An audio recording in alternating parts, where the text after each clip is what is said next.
As a business owner, this exact same fundamentals show up in your business, that you are always battling trust, and that's trust of your employees and trust of the consumer.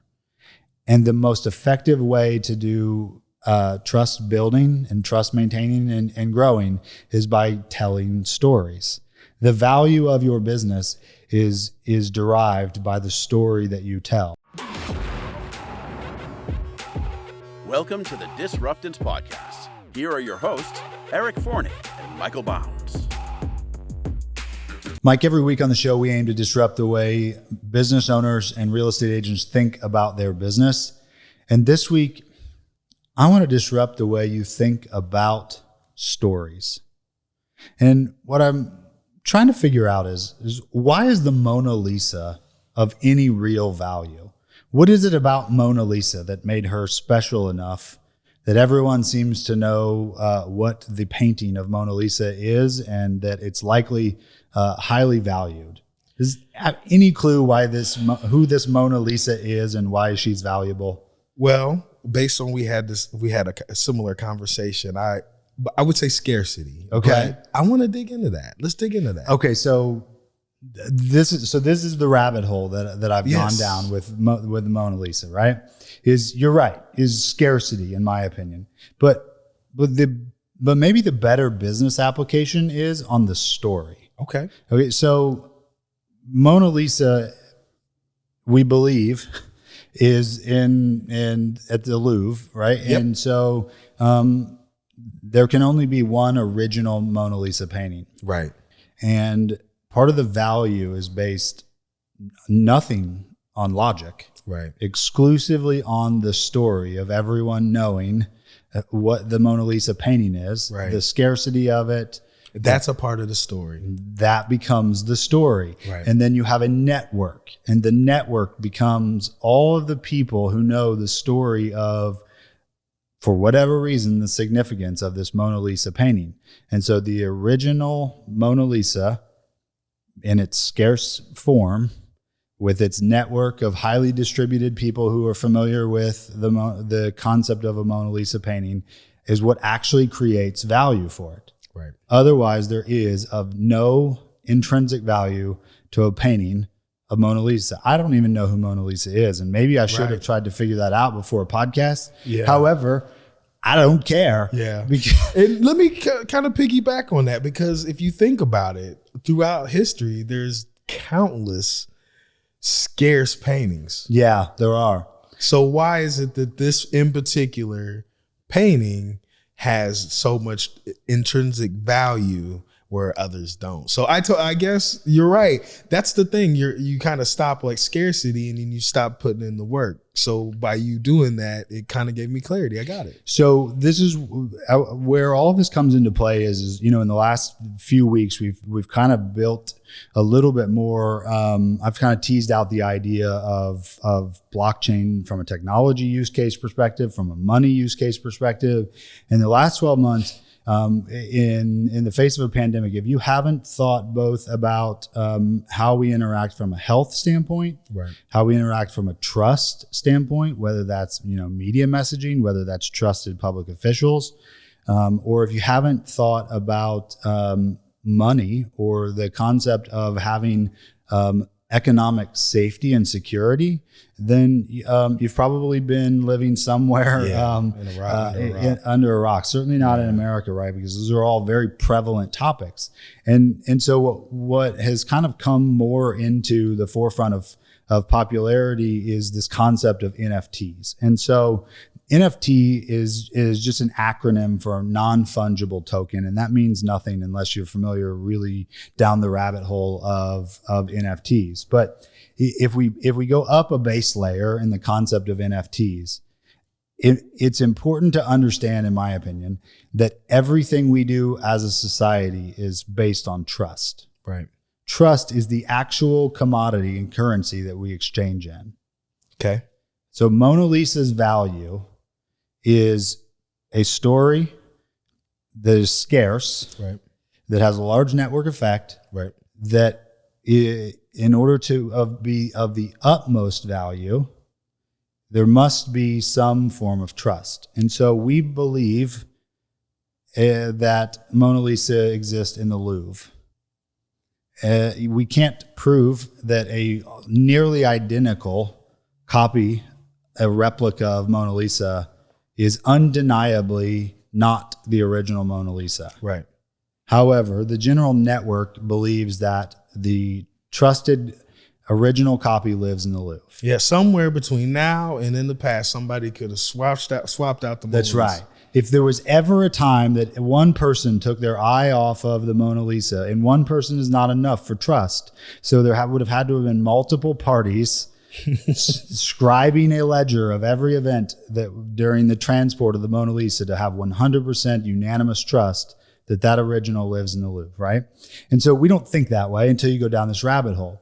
However, when you look at the concept of collectibles and values and possessions, you start to realize that humanity has the most illogical valuation system for almost everything in life that is not a utility. Yeah. Almost everything that we collect and possess. Beanie Babies. Yeah. Do y'all remember those Longaberger baskets? Yeah. I'm sorry. There's probably people still collecting those.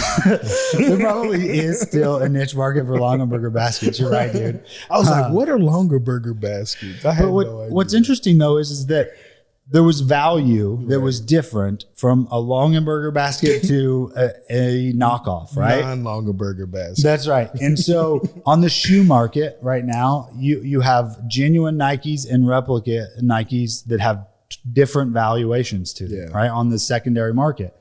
A Rolex has an identifying card that gives it value. Tiffany's has a box that distinguishes it and gives it value. You bought a car. Throw that out there. So this was in a long time ago. So you've talked about this Viper that you own, right? Yes. Or owned. Yes. And what was the story and the trusted scarcity to your Viper? The Viper, there was only 10 of them in the world, and I was extremely proud of that. So everybody that compliment me on the car, I let them know. And that added value to because just to know that there's only 10 of this car in the world is special. So the scarcity created the story, the narrative. Yeah. And it made it worth more. That's right. I paid more for it. You tell the story. And I'm quite sure that I do the exact same thing. Yeah. In fact, I believe that we all do the same thing, especially in that collector space or in that social network. We tell the story because it adds value to it. Yeah. That story and that value creates really what is like social hierarchy to some degree. Social proof. Like they, That's right. Yeah, it validates your position in a social network. Validation is the word that I was looking for. And so as we go down this rabbit hole of NFTs, I think it's understandable that you need to understand the concept of what is valuable and what role does trust play in it. Yeah. So if you don't trust that it's real or that it's scarce or that there are 10 of those Vipers, then you're not going to pay the premium or in that product. So that's right. That's where the story comes in. How do you trust that story?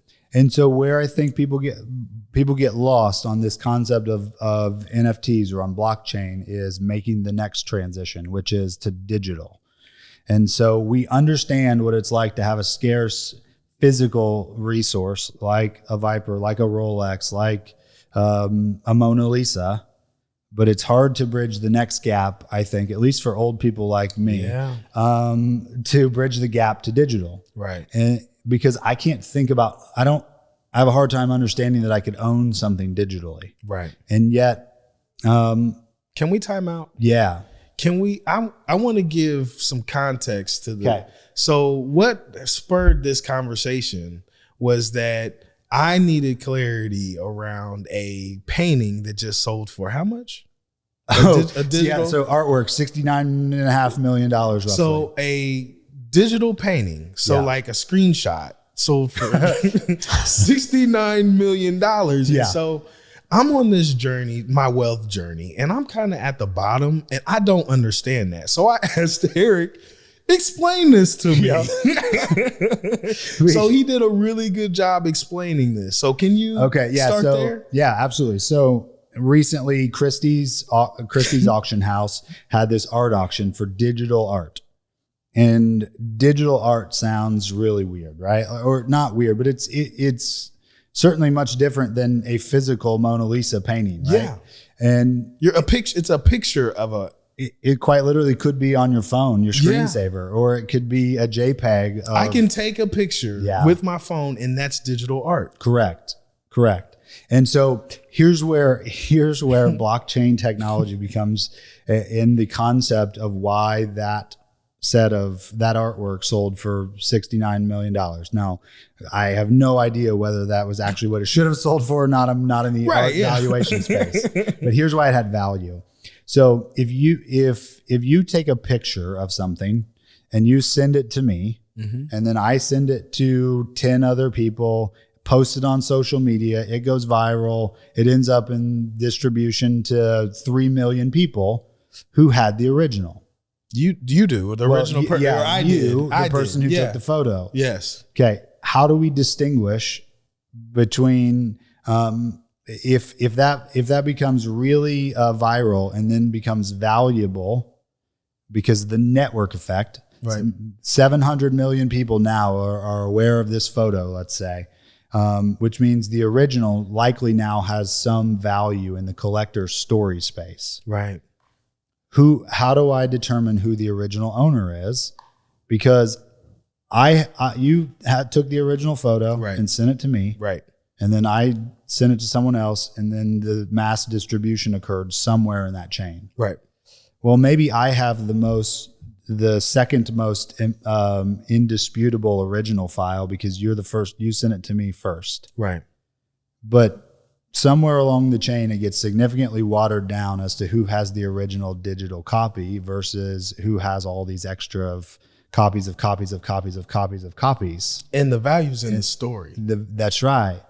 And if no one has the original, then the value is significantly lessened and watered down all throughout that chain. And so what you find is that almost nothing has value digitally at this point in time until the premise of NFTs came along, which was to differentiate the original from the mass duplicated copies that were distributed virally or on social media or everywhere else. So now you have an original. That's right. So the artist who created this, $70 million art, Beeple is I wish he would give me a loan. Right. Use some of that money. Right. Now. So Beeple is the artist who was on exhibit. So Beeple is able to sell the original digital copy of this through the technology process of non-fungible tokens, which is essentially nothing more than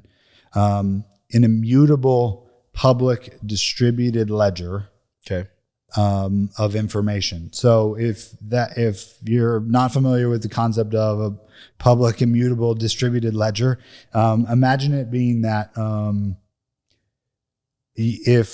if you could have the most primitive way of creating a ledger, it would be Moses and the scrolls. Right. Because there are a lot of easy ways to knock off Moses's scrolls. Right. And the best way to prove trust is if everyone had a copy of Moses's original scroll. Right. And then anytime there was a new entry into the scroll, everyone updated their copy of the scroll. Got it. And therefore, if at any point in time, someone attempted to put an entry into the scroll that was not accurate, everybody would know. Everyone would know because it was a publicly distributed copy of the accurate information. And so through what amounts to be basically a public verification process, you can have the checks and balances of knowing what is the original based on consensus that is not susceptible to people. Got it. Choosing to hack it's like Wikipedia. it can change right there in front of everybody. Money, cash, can be counterfeit, right? Yeah. The government has governments for as long as society has existed, have always battled counterfeit money, right? And the concept of blockchain technology being currency, right, is an attempt to slow down or stop altogether counterfeiting in general. When we're thinking about this, and my noodle gets going, I start thinking, and it sounds absolutely ridiculous that somebody pays $69 million for a piece of art or a piece of digital art, a screenshot. But then the more I think about it, if you rewind yourself back, however many thousands of years the Mona Lisa was, it's literally a piece of canvas with pigment. That's right. It's a piece of cotton, right? Or fabric. Then, somebody was like, dude, somebody's going to pay what for that? She's not even that hot. Yeah, that's right. I'm sorry. Yeah. For real. Absolutely. So it's so hard because we're like fast forward however many years, and it's just like, So I'm 100% with you. When you go down the path of logic versus irrational belief systems that we've just all inherited, we just do. It's hard to make the next leap to understanding digital value, right? And one of the things I've recently kind of understood is that, like, what is you hear people talk about, well, in a digital ecosystem or in a digitally based, physically enhanced ecosystem of the future, there will be real estate that you can buy digitally. Yeah. And that didn't make any sense to me. Yeah. That to me is like so virtual weird. reality. That's absolutely right. So guess what's going to happen? Yeah. So that becomes the value, right? Google now has their augmented reality Google Maps. And so the last time I traveled, I'm in Austin, Texas. I'm walking downtown. I've got my phone out. I want to go to walk to a destination. I pull up my phone, the camera turns on, Google augmented reality shows me how many blocks I need to walk, where the signs are, what's ahead of me. It knows based on the buildings from the camera on my phone where I am and how far away I am of everything. Mm-hmm. Now imagine that the next layer of owning real estate digitally is that you could buy the corner store downtown Austin and put a picture of yourself on it and your own advertising. Right. So now on Google Maps, your billboards effectively become space that you own. Anytime someone walks past that corner store, they would see your marketing, your digital billboard, your digital real estate. Yeah. And so understanding that people played the Pokemon Go. Dude, people was losing weight. There was like people might lost like 100 pounds. Right. So I didn't play Pokemon Go. I didn't either. Did you? My wife No, did. I don't know. My family did. I missed the Pokemon generation. So I feel like you probably were a Pokemon. I definitely was in on that. Were you on it? And I was going to even say too, on the AR train, there is like Apple Glass, or there's been rumors of Apple coming out with their own. Like Google tried with Google Glass years ago, and I think it was just ahead of its time. But I do think with Apple, they always seem to like hit it with like design, and I could see that becoming like, so then you're walking around and you're getting your directions through your sleek little glasses, and then all of a sudden you see ads, or you see just something, you see things in a different like dimension that other people without those glasses don't see. Yeah. So this is where it starts to get trippy is that, remember that some Terminator stuff, right? Some trippy stuff, man. This is where it gets really trippy. We're talking about other realities now. And because what you realize is that in order to have all of this work most effectively, in my opinion, the biggest threat to a digital world, besides the fact that humans would lose all communication and social skills, but would be corruption, right? And so one of the primary ways to avoid corruption is via trust and decentralization. And the decentralization of it means that power is spread really as a democracy, right? A true democracy, not what we see and not believe today. to be. We That's don't right. have that today. That's right. That we've watered both that sides down. Can agree to. That's right. We can get behind that 100%. Right. So the decentralized digital world would definitely changes the ability for corruption to be significantly lessened. Violence then becomes really the only effective mechanism of centralization or threats of violence at that point. However, eventually the game theory of decentralization should still win out over the currency of violence. It's just that in like micro cases, that would be the effective currency. I think that's a whole nother podcast. That's a whole different rabbit hole. Right. That's a whole, like people are watching, what is he talking about violence? like we have talked about this before and I know what he means. So that's a whole nother podcast. But right. So war is an amazing equalizer of power. That's what I mean. Yeah. However. Yeah, that's what we're talking about. Yeah. However, when we think about this is where the NFT concept comes into play. I'm gonna layer in business to it next. Promise. How does this affect my business? Yes, perfect. I've got it. When you hear NFT, which seems to be like the trendy, sexy topic on the internet right now, and when you look at assets and wealth building, one of the fastest growing sectors of the last 5 years, but especially of the last 12 months, is blockchain technology, and especially the NFT sector. I was just saying before we got on that one of the NFT companies has gone like 70x returns in the last 60 days. Mm-hmm. So, if you put $1,000 in, you walked out in theory with, 70,000. That's a good day.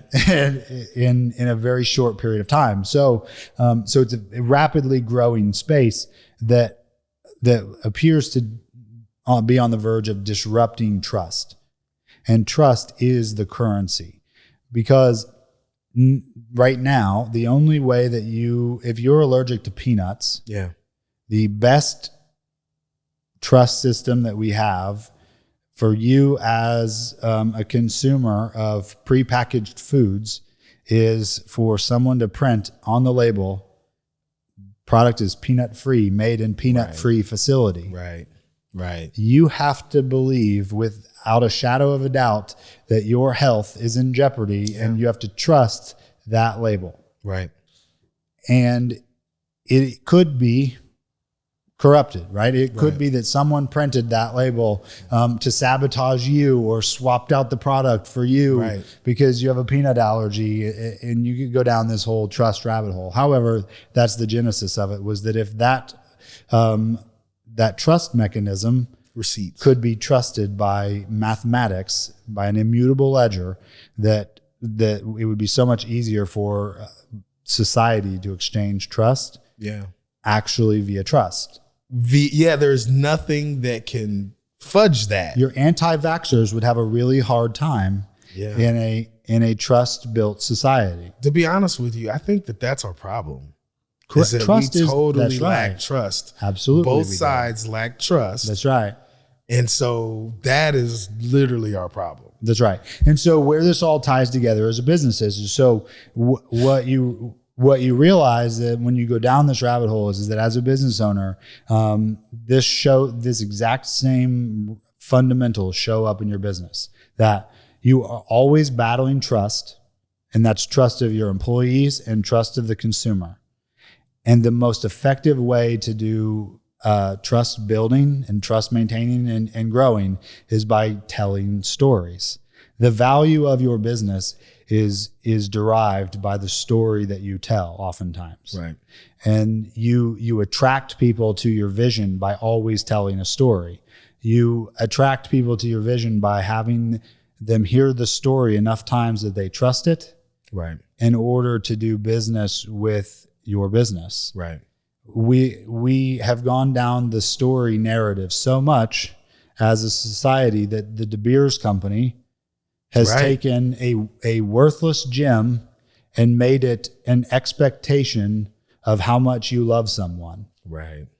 I'm going to tell you, people see my wife's ring, they're like, your husband must really love you. I'm like, no, when I couldn't afford that, I really loved her too. Yeah, that's nothing to do with the that's ring. Right. So we've been conditioned by a story. Yeah. And so as a business owner, your job becomes, how do you tell your narrative, your story over and over and over and over to attract the people who trust your brand and trust your story and your mission?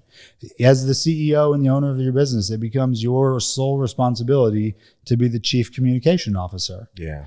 And the value is derived obviously by the product that you provide. However, there are plenty in this podcast of examples of worthless products, a canvas with some oil paintings on it, that still have value because of the story and the trust behind them. Right. And that becomes the job that you never can get out of, because it is the most important job that you have. Is you always have to drive the story. That story creates value for your business. Right. It's the little happy little trees. And then one day you wake up and you find that you're collecting playing cards like Tyler. Yeah. You want to geek out on your cards? All I'm going to say is the playing card market is hot. And, and I mean, the playing card market, all like maybe 50,000 of us. Right. Like I had no idea until we went down this conversation that like this dude has played not like trading cards, not like Michael Jordan rookie card, not even like just good old poker cards, right? You're gonna play. We're gonna play some play Uno poker when we get done. Or not Uno, we're gonna play solitaire. I'm like absolutely blown away that there's this like subculture of people that collect cards. It's the same kind of people too that I feel like collect sneakers. Okay, I'm not gonna I don't want to like diss anybody, but like it's okay. Let the because I've got sneakers too. I do have like a handful of sneakers because I was like, oh, I need that because they're limited, you know. And then I like it's the story we tell. It's the story, yeah, exactly. And so, but then like with playing cards, there's all kinds of like backstory on some of them, like the designs, the people that design them, how many are released at a certain time, and so then within you recently bought a set of playing cards from like a 15-year-old so this dude so the story behind Fontaine, and I hope I get it right, but is it was like 10 years ago. Like you can go on Fontaine's YouTube channel, playing cards, and you'll see this dude, like he's like 13 15 years old, maybe 10 12 years ago, and like he's just teaching magic tricks or like card tricks. But then like he was like, you know what? I'm going to have my own deck of cards. Does it? All the YouTube comments blow up and everybody wants his cards. And then, so you fast forward to today from, 7, maybe, I don't know. I don't know any exact dates here, but like these were like probably 8 years ago when he released the very first one. The story that this guy built a believable, interesting story to gain credibility and trust, and therefore they derive value. Yeah, it's the exact people are and like, he's made a business out of it. Yeah, it's like he brought value first by teaching people how to do things, and then he just like had no intention of designing a deck of cards for mass purchase, and so he just wanted to use something different. So he just made his own, and then now that first edition's worth $600-$700 a deck, and you can get uncut sheets of it. $600 for playing cards, bro. And just one. I thought you could get those in the airport or something. Yeah, dude. Airport cards are so understand expensive. As a business owner that if you can get $700 for a set of playing cards on a story, 25 years old. He's 25 and he's crushing it. Your primary role as a business owner becomes telling a story. Yeah. Yep. I bought the cards because I believe in the hype, because I was like, I think it's pretty cool that if you stay consistent with something for like that long of time, to me, every time I pull out a deck of cards, I'm like, damn, this kid just straight up started doing something for fun of it and stuck with it, got really good at it, taught people how to do it, and now literally has to find unique ways to sell the cards so that people can try to get them because A new they story sell of why out they're so better, why they're fast all valuable. the time. So it is just And- like Go ahead. I'm sorry. playing cards, man. So, and another thing that tells me is how many times in our business that we have a plan. This is our plan. I want to go out and do magic tricks, or I want to go out and do something. And then God comes in and says, you know what? I want enough people to see this playing card, and that's the business. And he literally pivoted on that. Yeah. Yeah. So how many times in business do you want to do it one way, and then somebody's telling you do something else, and then you just stay really stuck in what you're doing? So that's a great story. I love that. Yeah. Yeah, man. It's so all of the values derived. There's nothing there. No. There are subtle differences. Yeah. But they still play poker. Print at the same factory that you can buy a bicycle deck at. Yeah. Just There is no other value other than It's the that story, backstory. that story Right. that you just told. Luxury goods tell a story. The difference between collectibles and ordinary. The difference between getting market value for your services as a business owner and getting exponentially more is all based on stories that build trust.